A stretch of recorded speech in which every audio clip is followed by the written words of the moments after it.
Sir ಏನು ಇವತ್ತು ನಡೆದಿದೆಲ್ಲ ಘಟನೆ ಎಲ್ಲಿದು ಯಾವ ward? Dasarahalli north commissioner Yelahanka JC joint ಆಯುಕ್ತರು ಬಂದು ದಾಸರಳ್ಳಿ ಡಿವಿಷನಲ್ಲಿ 12 ವಾರ್ಡಲ್ಲಿ ಇವತ್ತು ಅವರು ಕಾಯಮಾಗಿ ಮೃತಪಟ್ಟಿದ್ದಾರೆ.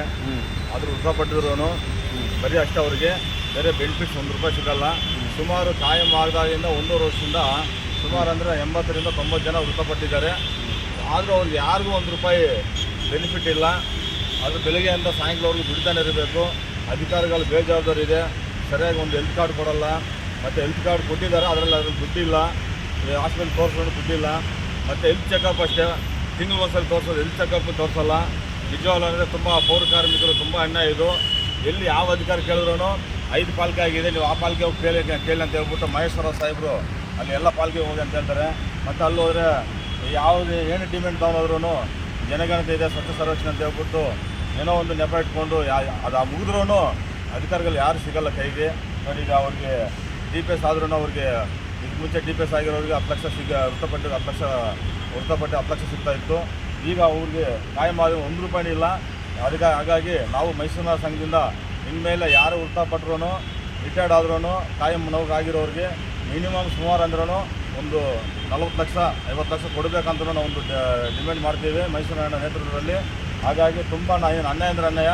ಯಾಕಂದರೆ ಅವ್ರಿಗೆ ನೋಡಿ, ಇದು ಆಂಬುಲೆನ್ಸ್ಗಷ್ಟೇ ಬರೀ ₹1 ಇಲ್ಲ. ಈಗ ಅವ್ರ ಊರು ತೊಗೊಂಡೋಗ್ಬೇಕಂದ್ರೂ ಖರ್ಚು ವೆಚ್ಚಕ್ಕೂ ಕೊಡಲ್ಲ ಕಾಯಂ ಆಗಿರೋರಿಗೆ.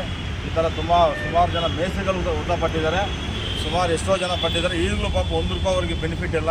ದಯಮಾಡಿ ಅಧಿಕಾರಿಗಳು BBMP ಅಧಿಕಾರಿಗಳು ತಿಳಿಸೋಣ ಅಂದರೆ ಮಹೇಶ್ವರ ಸಾಹೇಬರಾಗಲಿ ಮತ್ತು ತುಷಾರ್ಗಿನ ಸಾಹೇಬರಾಗಲಿ ಇದೆಲ್ಲ ನಮಗೆ ಮೈಸೂರು ಸಂಘದಿಂದ ಒಂದು ಮನವಿ ಕೊಡ್ತೀವಿ. ದಯಮಾಡಿ ಈಗ 90 ಜನ ಮೃತಪಟ್ಟಿದ್ದಾರೆ, ಆದರೆ ಇದುವರೆಗೂ ಒಂದು ಬೆನಿಫಿಟ್ ಸಿಗಲಿಲ್ಲ.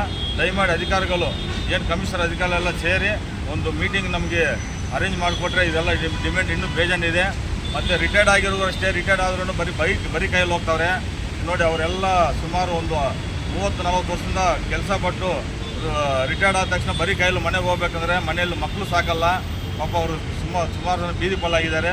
ಈಗ DPS ರಿಟೈರ್ಡ್ ಆಗಿದ್ರು ಅವ್ರಿಗೂ ಅಷ್ಟೇ ಸುಮಾರು 1200 ಜನ ಇದ್ದಾರೆ. 10 ಲಕ್ಷ ಡಿಪಾಸಿಟ್ ಮಾಡಿ ಅದನ್ನು ಕೊಟ್ಟಿಲ್ಲ. ತುಂಬ ಗೋಲ್ಮಾಲ್ ಮಾಡ್ತಾರೆ ಅಧಿಕಾರಿಗಳಂತೂ ತುಂಬ ಪೌರ ಕಾರ್ಮಿಕರಿಗೆ ಅನ್ಯಾಯ ಮಾಡ್ತಾರೆ ಅಂತ ಹೇಳ್ಬಿಟ್ಟು ತಿಳಿಸ್ತಾ ಇದ್ದೀವಿ. ನಾವು ನಾಳೆ ನಾಡಿದ್ದು ತುಷಾರ್ಗಿನ ಮಹೇಶ್ವರ ಸಾಹೇಬ್ ಕಮಿಷನರ್ಗೆ ಒಂದು ಮನವಿ ಕೊಡ್ತೀವಿ. ದಯಮಾಡಿ ನಮಗೊಂದು ಮೀಟಿಂಗ್ ಕೊಟ್ಟು ಏನು ಹಿಂದೆ ಪೌರ ಕಾರ್ಮಿಕ ರಿಟೈರ್ಡ್ ಆಗಿರೋ ವೃತ್ತಪಟ್ಟಿರೋ ಎಲ್ಲರಿಗೂ ನಿವೃತ್ತಿ ಹೊಂದಿರೋ ಎಲ್ಲರೂ ಪ್ರತಿಯೊಬ್ಬರಿಗೆ ನ್ಯಾಯ ಕೊಡಿಸ್ಬೇಕಂತ ಹೇಳ್ಬಿಟ್ಟು ಮೈಸೂರಿನ ಸಂಘದಿಂದ ಮನವಿ ಮಾಡ್ಕೊತಾ ಇದ್ವಿ. ನೋಡಿ, ಇದು ಈ ಥರ ಕಾಯಮಾಗಿ ಸುಮಾರು 80ರಿಂದ 90 ಜನ ಪಟ್ಟಿ ಇದೆ ನಮ್ಮ ಹತ್ರ. ಅದಕ್ಕೆ ಮುಂಚೆ ರಿಟೈರ್ಡ್ ಆಗಿರೋರು ಮತ್ತು ಅದೇ ರೀತಿ ಪೌರ ಕಾರ್ಮಿಕರು ಎಲ್ಲ ಪೌರ ಕಾರ್ಮಿಕರು ನಮ್ಮ ಕರ್ನಾಟಕ ರಾಜ್ಯ ನಗರ ಪಾಲಿಕೆ ನಗರಸಭಾ ಪುರಸಭಾ ಮಹಾಸಂಘ ಅಂತಿತ್ತು, ರಾಜ್ಯ ಸಂಘ ಇತ್ತು. ಈಗ ರಾಜ್ಯ ಸಂಘ ಹೋಗಿ ಗ್ರೇಟರ್ ಬೆಂಗಳೂರು ಪ್ರಾಧಿಕಾರ ಸ್ವಚ್ಛತಾ ಪೌರ ಕಾರ್ಮಿಕರ ಮಹಾಸಂಘ ಅಂತ ರಿಜಿಸ್ಟ್ರೇಷನ್ ಆಗಿದೆ. 3 ವರ್ಷ ಆಗಿದೆ. ದಯಮಾಡಿ ಎಲ್ಲ ಮೇಲ್ವಿಚಾರಕರು ಮತ್ತು ಎಲ್ಲ DPS ಕಾಯಂ ಪೌರ ಕಾರ್ಮಿಕರು ಎಲ್ಲ ಮೈಸೂರಿನ ಸಂಘದಲ್ಲಿ ಗ್ರೇಟರ್ ಬೆಂಗಳೂರು ಸ್ವಚ್ಛತಾ ಪೌರ ಕಾರ್ಮಿಕರ ಮಹಾಸಂಘ ಇದರಲ್ಲಿ ನೀವೆಲ್ಲ ಸದಸ್ಯತ್ವ ನೋಂದಣಿ ಆದರೆ ಮೆಂಬರ್ಶಿಪ್ ಆದರೆ ನಾವು ಸಂಘದಿಂದ ಈ ಥರ ಬಂದು ಸಂಘದಿಂದ ನಾವು ಏನು ಕೊಡಬೇಕೆಲ್ಲ ಮೆಂಬರ್ಶಿಪ್ ಆದರೆ ನಾವು ಏನು ಕೊಡಬೇಕು ಇಂಥ ಕಾರ್ಯಕ್ರಮಕ್ಕೆಲ್ಲ ಆಗಲಿ ಕೊಡೋಕ್ಕೆ ನಾವು ಒಂದು ಮುಂದಕ್ಕೆ ಬರ್ತೀವಿ.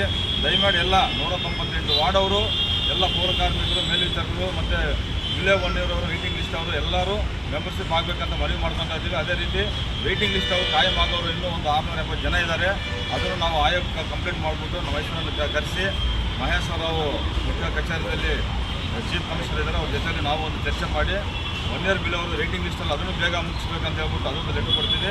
ಮತ್ತು ಜನ ಅಷ್ಟೇ, ಒಬ್ಬೊಬ್ಬ ಪೌರ ಕಾರ್ಮಿಕರಿಗೆ ಒಂದು ರೋಡು ಏನು ಸರ್ಕಾರ ಆದೇಶದಂತೆ ಪಾಲಿಕೆ ಆದೇಶದಂತೆ 700 ಮೀಟ್ರ್ 700 ಜನ ಒಂದು ಪೀಕ್ ಅಂತ ಹೇಳ್ಬಿಟ್ಟು ಒಂದು ಆದೇಶ ಆಗಿತ್ತು. ಆದ್ರೂ ಅಷ್ಟು ಆದೇಶ ಇದ್ರೂ 26,000 ಜನ ಇದ್ದರು ಪೌರ ಕಾರ್ಮಿಕರು. ಈಗ ಬರೀ 14,000 ಜನ ಇದ್ದಾರೆ. 14,000 ಜನ ಅಂದರೆ ಇನ್ನು 10,000 ಜನ ಹತ್ರ 1 to 2 ಕೆಲಸ ಮಾಡ್ತಾ ಇದ್ದಾರೆ. ಹಾಗಾಗಿ ದಯಮಾಡಿ ಪಾಲಿಕೆ ಅಧಿಕಾರಿಗಳು ಇದೆಲ್ಲ ಸ್ವಲ್ಪ ಗಮನ ಇಟ್ಕೊಂಡು ನ್ಯಾಯ ಕೊಡಿಸ್ಬೇಕಂತ ಹೇಳ್ಬಿಟ್ಟು ಎಲ್ಲ ಅಧಿಕಾರಿಗಳಿಗೆ ಎಲ್ಲರಿಗೂ ಮನವಿ ಮಾಡ್ಕೊತಾ ಇದ್ದೀವಿ. ನಮಸ್ಕಾರ.